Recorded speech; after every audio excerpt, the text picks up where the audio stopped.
بسم الله الرحمن الرحيم. اهلا بيكم في حلقه جديده. تعمل ايه لو الموبايل اتسرق منك؟ تعمل ايه لو انت راكب مواصله ونزلت منها ما لقيتش موبايل معاك؟ طيب، طبعا كلنا عارفين ان الموبايلات دلوقتي ما شاء الله اسعارها بقت صعبه جدا، واقل سعر موبايل دلوقتي حته الحديد اللي احنا ماسكينها دي انت بتتكلم في ستارت 5000 جنيه مبدئيا، يعني معاك بقى لحد 100000 جنيه. يعني حته الحديده اللي معانا دي لما بتروح مننا احنا يعني بيجي لنا شلل مؤقت تقريبا، وتلاقي تفكيرك وقف ومش عارف تعمل ايه. طيب، بكل السلاسه كده وبكل بساطه الموضوع ما فيهوش اي مشكله خالص.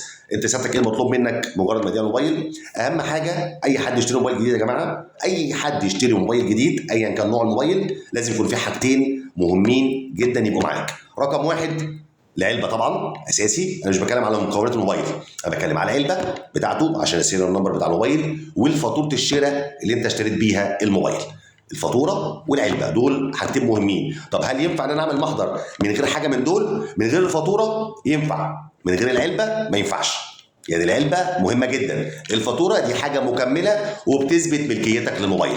الفاتوره اللي بتبقى طالعه من المحل اللي انت بتجيب منه الموبايل. حلو الكلام؟ فحته الحديده دي مهمه جدا، بقت كل حياتنا ومستقبلنا محطوطه في الحته دي، في البتاعه دي. تمام؟ طيب هنعمل ايه بقى؟ اول ما قدر الله يحصل معاك الموقف ده، اوتوماتيك كده على طول هتروح جايب العلبه، فاتوره بتاع حضرتك، تروح طالع على اسم الشرطه اللي تابع ليه عنوانك، تقدم المحضر بتاعك مع امين الشرطه المختص في الاسم، تقول له عايز اعمل محضر بواحد اتنين تلاته. اول حاجه هيقولها لك معاك العلبه، هتقول له معايا كل حاجه. طبعا مجهز بقى انت صور، يعني تصور بطاقتك، تصور الفاتوره، تصور العلبه بالسيريال نمبر، ويبقوا جاهزين معاك. هتعمل محضرك على خير ان شاء الله. هو هيتم ارفاق كل الكلام ده مع المحضر، وبعد ما تخلص هيديك رقم المحضر والتاريخ اللي عملت فيه المحضر.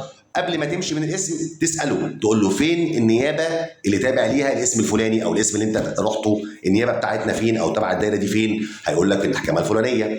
هتعدي بالظبط من 3 ل 4 ايام في اليوم الخامس. يعني انت مثلا لو عملت المحضر السبت تروح على الاربع والخميس، احسب كده اوتوماتيك 4 ايام تروح في الخامس، او 3 ايام وتروح في الرابع.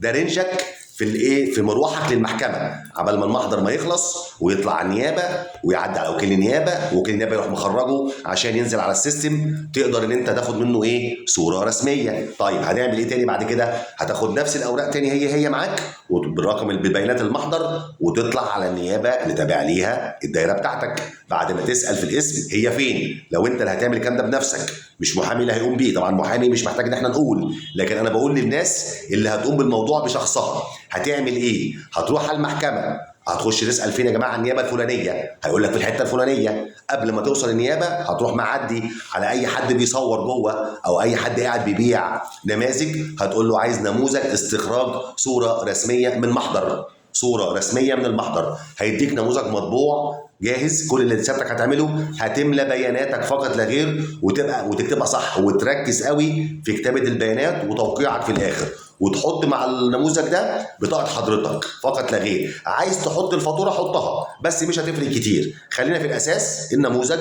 والبطاقه. وبعد ما تخلص هتروح طالع على النيابه، شوف مكانها فين بعد ما تسال، وتخش الموظف المختص وتدي له الطلب، وتقول له انا عايز صوره رسميه من المحضر ده. الموظف بياخد الطلب من حضرتك، بيطلع عنده يتاكد ان فعلا الرقم اللي انت مديهوله هو نفس البيانات اللي عنده باسم المحضر، اللي طبعا اسمك بيبقى مكتوب في المحضر اللي انت اللي عامله بشخصك.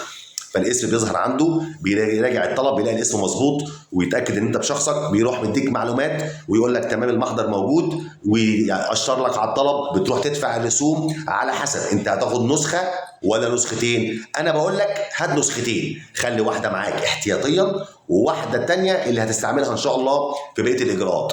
بعد ما بتاخد المحضر وبتختم بختم النسر، اصبح معاك صوره رسميه من المحضر. هتروح واخد اصل المحضر مع صوره من بطاقه حضرتك بالاصل، مع صوره من الفاتوره والاصل، مع صوره من العلبه اللي هي السيريال نمبر والاصل، تاخد بعضك وتطلع على فين؟ على مباحث الاتصالات للمحافظه اللي انت قاعد فيها. على حسب محافظه القاهره مباحث الاتصالات مش مباحث الانترنت، مباحث الاتصالات.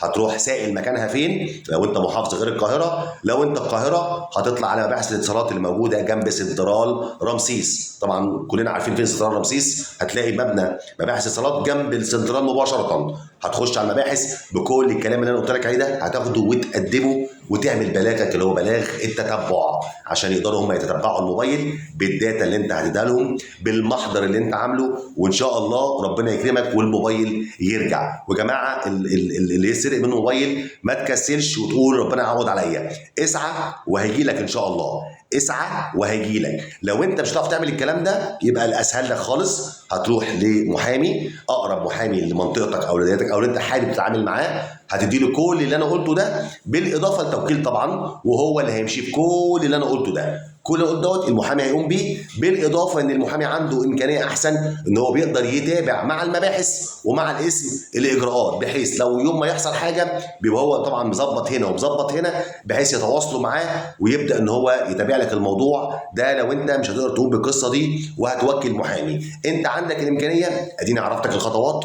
عشان اسهل عليك الامور. يا رب الفيديو يكون عجبكم، شيروا لايك ومتابعه، وكل واحد يا جماعه ياخد باله بموبايله. الموبايل دلوقتي بقى اهم حاجه في حياتنا كلنا بلا استثناء. تحياتي ليكم، شيروا لايك ومتابعه عشان كده كل جديد. اشوفكم على خير.